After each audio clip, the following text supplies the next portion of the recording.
মার্কিন হেলিকপ্টার ভূপাতিত হওয়ার জেরে ফের উত্তপ্ত মধ্যপ্রাচ্য। ইরান যুক্তরাষ্ট্রের পাল্টাপাল্টি হামলা, আলোচনার আহ্বান জাতিসংঘের।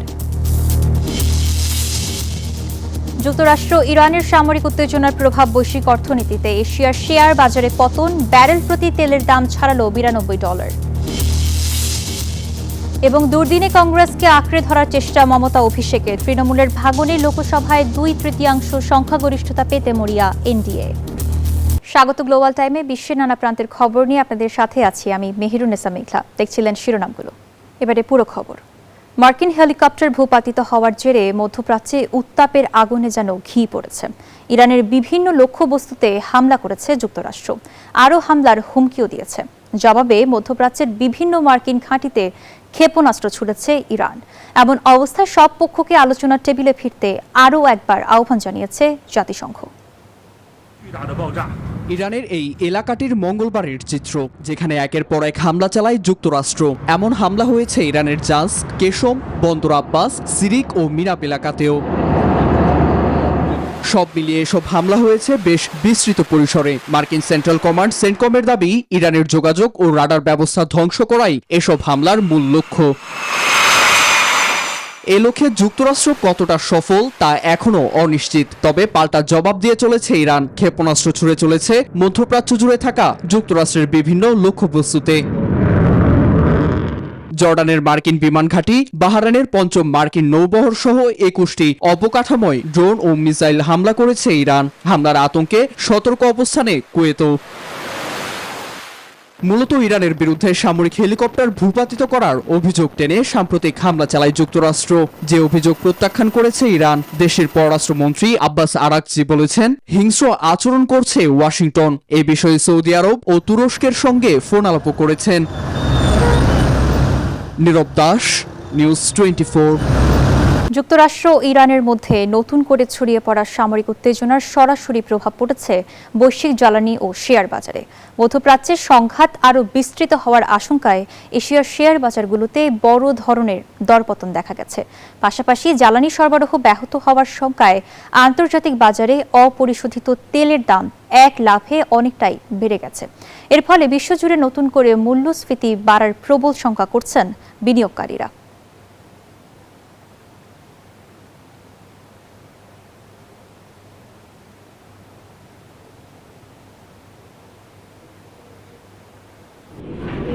যুক্তরাষ্ট্র ইরানের সামরিক উত্তেজনার খবরে টালমাটাল এশিয়ার শেয়ার বাজার। জাপানের নিক্কেই সূচক কমেছে 0.9% এবং দক্ষিণ কোরিয়ার প্রযুক্তি খাতের কোসপি সূচক পড়েছে 2%।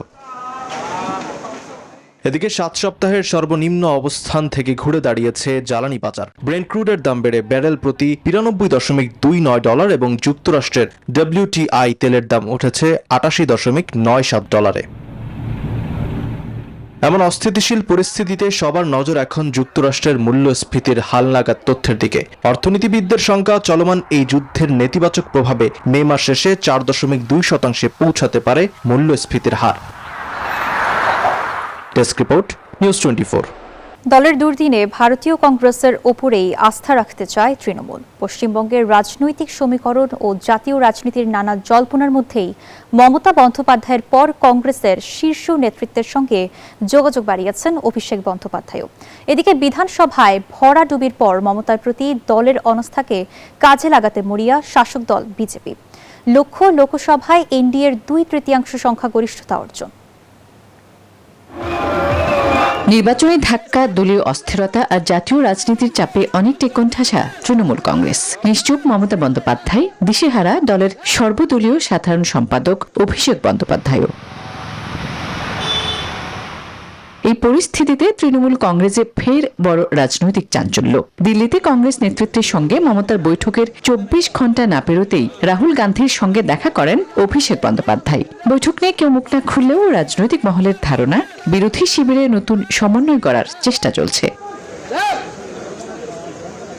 কারণ জাতীয় রাজনীতিতে তৃণমূলের প্রভাব কমছে, দলের ভেতরেও বাড়ছে অস্থিরতা। সবচেয়ে বড় ধাক্কা এসেছে লোকসভায়। বিশেষ করে লোকসভায় তৃণমূলের 28 এমপির 20 জনই মমতাকে ত্যাগ করে এনডিএ সমর্থনের পথে হাঁটায় উঠছে নানা প্রশ্ন। আর এটিকে বড় সুযোগ হিসেবে দেখছে বিজেপি নেতৃত্বাধীন এনডিএ জোট। মোদী সরকারের দীর্ঘদিনের লক্ষ্য বিভিন্ন সাংবিধানিক সংস্কার, যার মধ্যে এক দেশ এক ভোট অন্যতম উদ্যোগ। এসব বাস্তবায়নে প্রয়োজন সংসদে 2/3 সংখ্যাগরিষ্ঠতা। সে লক্ষ্যেই বিদ্রোহী তৃণমূল সাংসদদের সঙ্গে যোগাযোগ বাড়িয়েছে বিজেপির কেন্দ্রীয় নেতারা। ये नेता भी कभी बीजेपी या एनडीए में नहीं थे। এরই মধ্যে তার প্রতিফলনও দেখা যাচ্ছে।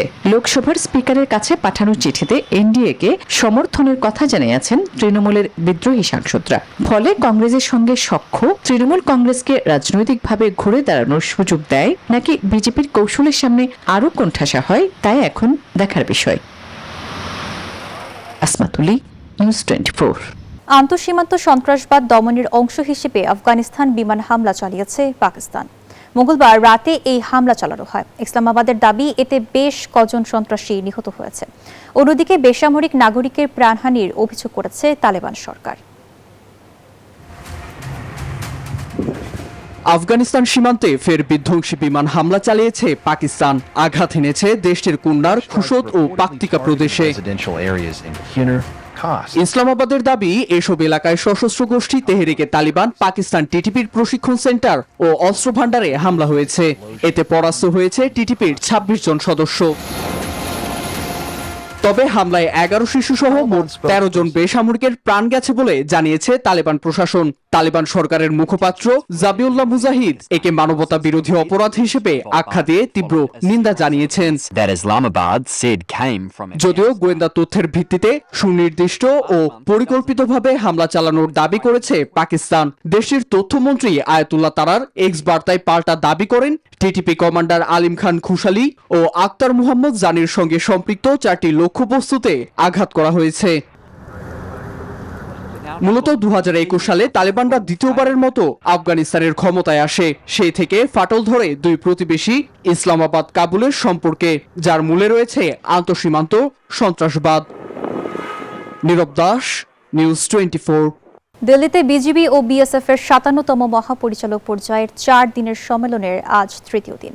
আলোচনায় অবৈধ পুশিন ঠেকাতে কঠোর অবস্থান নিয়েছে বাংলাদেশ।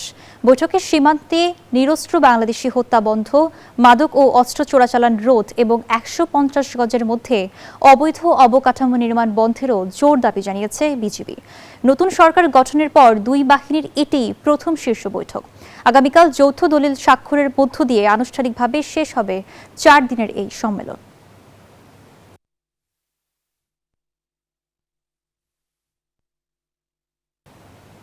দক্ষিণ আফ্রিকার জোহানেসবার্গে বন্দুকধারীর এলো পাথারি গুলিতে প্রাণ গেছে 12 জনের।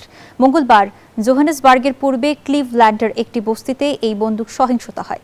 খবর পেয়ে দ্রুত ছুটে যায় স্বাস্থ্যকর্মীরা। আহতদের উন্নত চিকিৎসায় সরিয়ে নেয় নিকটস্থ হাসপাতালে। সন্দেহভাজনদের ধরতে এরই মধ্যে অভিযান শুরু হয়েছে বলে জানানো হয়েছে। বিশ্বের সর্বোচ্চ হত্যাকাণ্ডের হারগুলোর মধ্যে দক্ষিণ আফ্রিকায় অন্যতম, যেখানে দৈনিক গড়ে প্রায় 60টি হত্যাকাণ্ড ঘটে।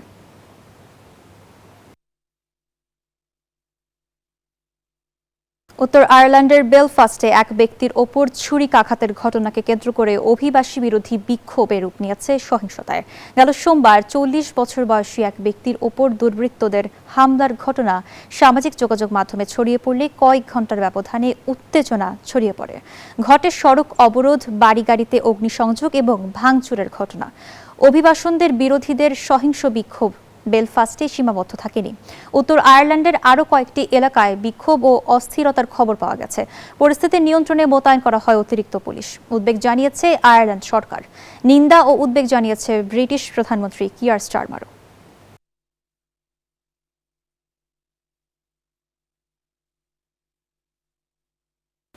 আর এই ছিল গ্লোবাল টাইমের এখনকার আয়োজন। এতক্ষণ সঙ্গে থাকার জন্য ধন্যবাদ।